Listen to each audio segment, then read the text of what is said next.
Hello ladies and gentlemen, nizere ko mumeze neza gatanu kuri gatanu aho dukurikiranye njye mujye kubana muri aya makuru n'iki kintu bisanzwe nshishikariza mu ryano bwa mbere kwa like share na subscribe kugira tubashe kubana gatanu kuri gatanu n'amakuru ajya kugiraho mu ba mbere.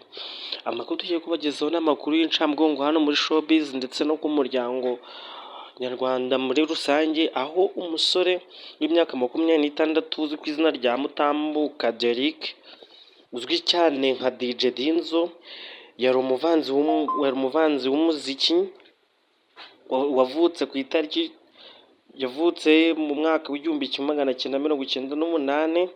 Yamenyekanye cyane hano mu Rwanda ndetse no mu Bwongereza kubera impano yo kuvanga umuziki, kandi ngo byagiye bigaragazwa mu mwaka wa 2018 yamenye ko yarwaye kanseri, indwara ikomeza kumuzahaza kugeza ubwo yitabye Imana ku itariki 19 Ukuboza 2024 nk'uko tubikesha ibinyamakuru byandika hano mu Rwanda nk'Igihe.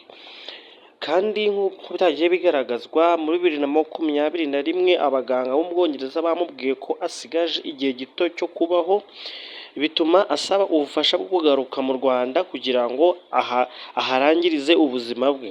Yageze mu Rwanda muri 2022 aho yakomeje guhangana n'uburwayi bwe, anitabira ibikorwa bitandukanye bya muzika n'ibitaramo nubwo ubuzima bwe bwari bugoye.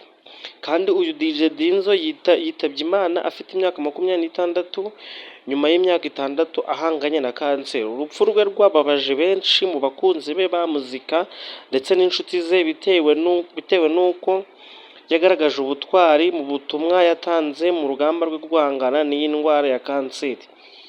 Kandi mu rwego rwo kumwibuka no guha icyubahiro umurage wa muzika, hari ibikorwa bitandukanye biteganyijwe mu minsi iri imbere, ibirimo ibitaramo byo kumwibuka no gushyigikira abarwayi ba kanseri muri rusange. Kandi andi makuru ni uko uyu musore ubwo yari ari mu Bwongereza yaje gutabwa muri yombi akurikiranweho ibyaha bitandukanye, akatirwa igifungo cy'imyaka 9 nyuma yo kwitwara neza muri gereza. DJ Dinzo yaje kurekurwa asohoka ku itariki 23 Ukuboza 2019. Icyakora uyu musore